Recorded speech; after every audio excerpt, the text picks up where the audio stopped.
I think he's fine. Now, I think you're making the wise choice. I mean, to anybody that says, when's already coming back or whatever, I mean, it's very clear that he felt there was no other way out. Maybe he wanted to quit the show and he didn't know how to do it. So yeah, I think there's a lot of truth in that. He really went overboard. I think what Fred's saying is right, that he kept saying to me, this is going to end badly. You got it. You will see. Like, he wanted me to, Well, he tried to end it several times in different ways. And I think he wanted you to make the choice for him. Right. I don't think he wanted to pull the trigger on himself when it's like, I can't walk away from this. It's really good. You fire me. Right. I really think he was trying to put your back up against the wall. Even the thing about the weekend gigs, he's like, those are killing me, but I can't stop. Yeah, and it's like, I was put in the position of being, the dad, so to speak, and say, okay, you can't go out and do gigs, and you can't do this, and you can't. And I'm like, oh, my God, I don't know. This is a full-time job managing this situation. Mm-hmm. By the way, it was never like that until the end. I mean, the guy was a consummate pro. But at the beginning, he was saying it's going to end bad. Yeah, he did say it. So, nobody could have foreseen, from there to here, where we would wind up. I know everybody wants some sort of closure on the show, like it's a sitcom or something, but sorry. This isn't a movie. This is real life. Yeah. Balls, you're on the air. Hey now, Howard. Hey now. I had two quick things for you. I just wanted to tell you your appearance on Fallon was a home run, man. It was really good. I completely forgot. I didn't even see it. Oh, no. Well, thanks, Balls. The way you were giving it to Jimmy and the Roots, it was like you were channeling classic Don Rickles, man. It was fantastic. Jimmy didn't look like he knew where to shit or wind his watch. Well, I'll tell you, I didn't, How was the traffic? Oh, my God. Getting there through the parade. I forgot about that. I was trying to tweet during it. And then it was weird. I tweeted a picture of Ralph on our way over to the, it's funny. I said to people I'd send some pictures of what was going on behind the scenes. And I realized, first of all, I took a picture of Ralph in my car because what else was behind the scenes? I was with Ralph. I didn't have a photographer with me, so I took a picture of Ralph. Everyone thought that it was me, and they said, "Len, you look a little rough." And I was like, no, that's Ralph. How come you don't see that? And the reason I took the picture of him is I was stuck in traffic. I left my house, my apartment at, let's see, what time was it? I gave myself a half hour and I barely got there on time because, really? Yeah, the traffic was so bad and the parade was already over, but I've never seen anything like the amount of young drunks. I'm talking about high school type kids walking around the city. It is an epidemic on that St. Paddy's Day, and they're drunk off their ass and yelling and screaming, and I, for the life of me, don't know why the city allows this. Yeah, they wash down their vitamins with beer. Yeah, I don't know why the city allows this kind of situation to tie up the entire city. I mean, have a nice party over, like rent a couple of bars, yeah. Go to the Meadowlands and, have a parade there or something. Do it at night when people aren't trying to get around, even. I don't know. Well, night might be dangerous. It seems like a very volatile situation, that parade. A lot of kids drunk, a lot of dangerous types, and it doesn't look good. It seems very rowdy. You'd feel like you were in a third world nation. Well, it was funny because when I was leaving the station, there were all these people dressed in green making their way somewhere. I was like, where do you go even? You look like an idiot with daily boppers on your head and a green T-shirt. And where are you going? When I was at Fallon, so I got to the NBC building. Of course, that always riles me up. I was like, oh, I have so many bad memories. I meant to talk about that on Fallon, but I forgot. You know what it is?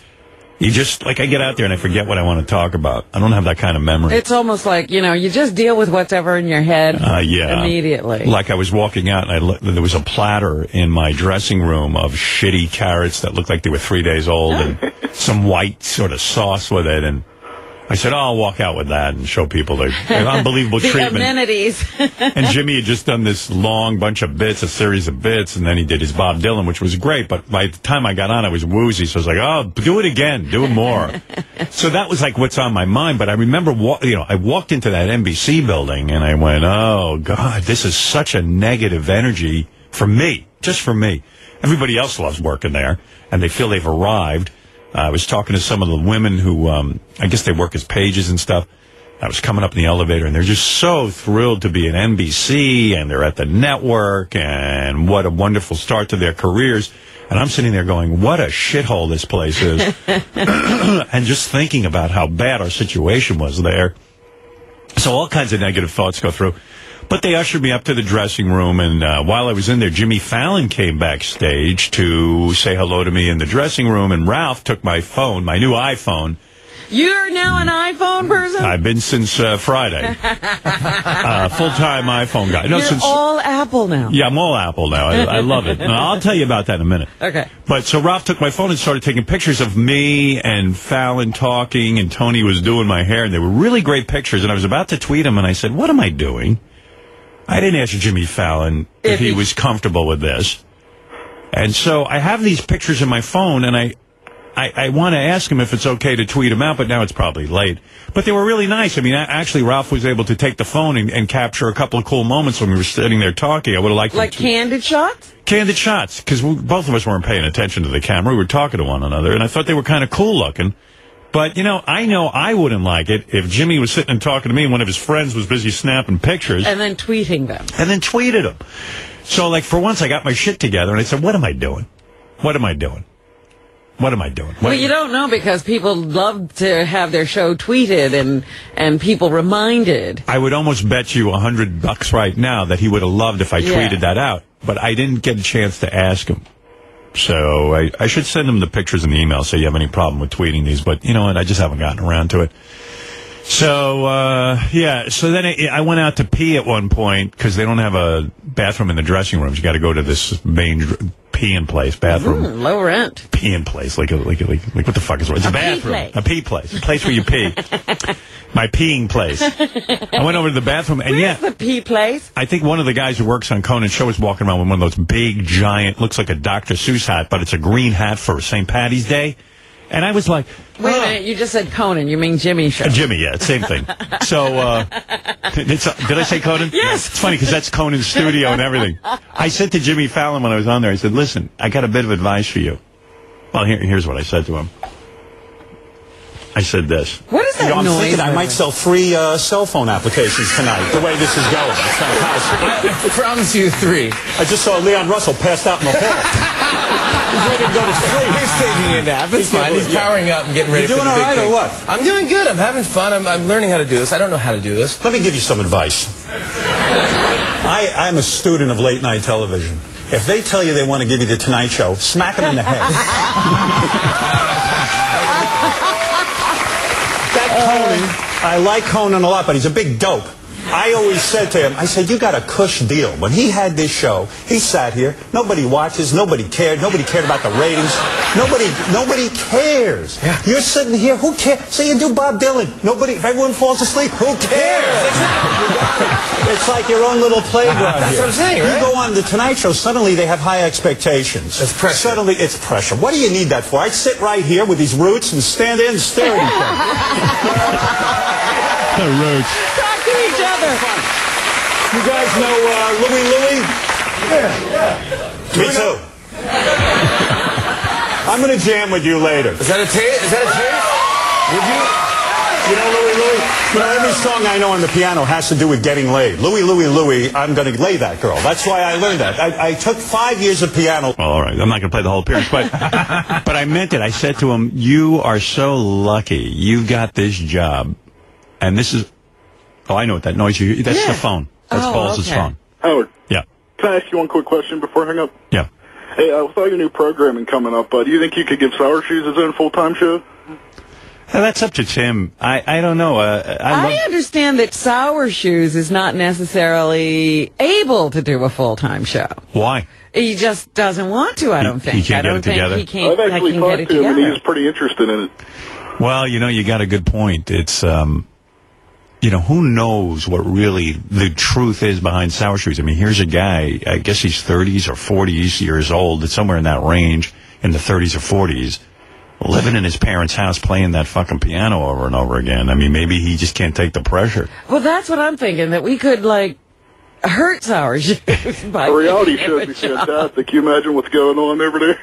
I know. I think it would be really cool, like a joint venture between the radio and the TV end of Howard TV, where we do have some sort of reality show going with Sour Shoes, and then it also culminates in him doing a radio show here. And that would be really exciting. You know what? I'll bring it up to Tim today and see. That'd be great, Howard, because I just love him. I'd love to see that. So thank you for your time. Okay. If Tim is here, he could probably tell us. Yeah, because I think there even has been discussion about the few shows he's done. They've been, a little bit of a problem. Oh, really? I didn't know any of this. Yeah. What's the problem? I don't know. Just getting him here, having him be organized. That's weird because, And I'm only talking, I'm just trying to remember. I just know that there was some kind of conversation. Because here's a guy that, if he could, he'd just follow me around all day and play that sing piano. To you, yeah. But as soon as you put some kind of pressure on him, you say maybe you have to do it. Yeah, then he falls apart. Oh, Tim's not here yet? What's going on with him? He used to come in at the crack of dawn. Is he not into this? Has he lost Eye of the Tiger? I don't know. I mean, he's usually here, so I'm not sure what the deal is today. I think he has a life now. That's what I think it is. Uh-oh. That can be the ruination of you. I don't like when guys have a life. Is Jim McClure... Oh, well, I guess they're not here either. No. Those people who work with Sour Shoes when he's doing his show. Right. Yes, Bobo. Hey, how you doing there, Howard? You were great on Jimmy, man. You put him over this one share, huh? Did he get good ratings that night? I don't know. Because you were talking about, he probably has a one share, That's I know what I was talking about. That was great, man. Hey, he gave you a great platform, though, to promote. You got to say that. He did a wonderful job promoting the fact that we're now available on your cell phone. And he even took out his iPad and played some of the show on. Yeah, he did a great commercial for it, which I was really appreciative of because that's really why I'm going on the show, and he helped me with that. But the problem is, as you said, how many people are up watching it? The best plugs are in the places people see the least. Well, the worse the ratings, the more they're willing to plug. So, you go on Letterman and suddenly... He won't hardly mention it. He'll give you a quick mention. Yeah. But Louie was great when you did that, the keyboards. Yeah, I actually got up and jammed with the band. Yeah, I did. I thought it needed a little bit of a party atmosphere. Yeah, Gary. I got the ratings for Thursday night. Yeah. You helped Jimmy kick Craig Ferguson's ass. Jimmy pulled a 1.3 and Craig Ferguson had a 0.9. There you go. Well, they pulled ahead. That horse race. Yeah. Oh, my God. A 1.3. Can you imagine? That's actually 1.3 people. Hey. What are you doing? Louie? Could you do it? Would you mind? A little Louie. Come on. Here we go. Keep up the move. Very simple. Here we go. 1, 2, 3. I sound good. I don't know.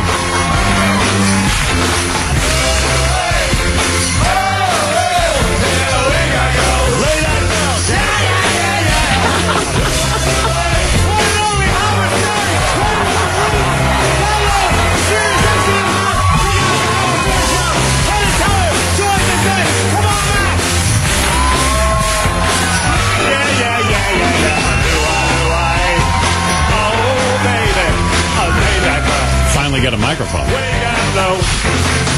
You were singing the whole time and no mic? Well, they had a mic on my lapel, but then I grabbed the guy from the Roots thought I was shaking his hand. I grabbed his microphone. By the way, I don't know if whoever watched that, if you stayed tuned, they had Penn and Teller on, and they did a magic trick I thought was so great.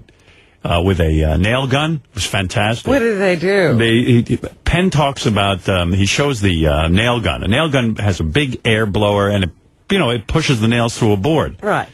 So he started demonstrating how a nail thing works into a piece of wood. And then he took out he showed you the nails, actually, how they load them. It's almost like a machine gun. Mm-hmm. And he took the nails, and he removed some of the nails, and he said, when you see a nail gun thing, you got to memorize the pattern for this trick, because it's very simple.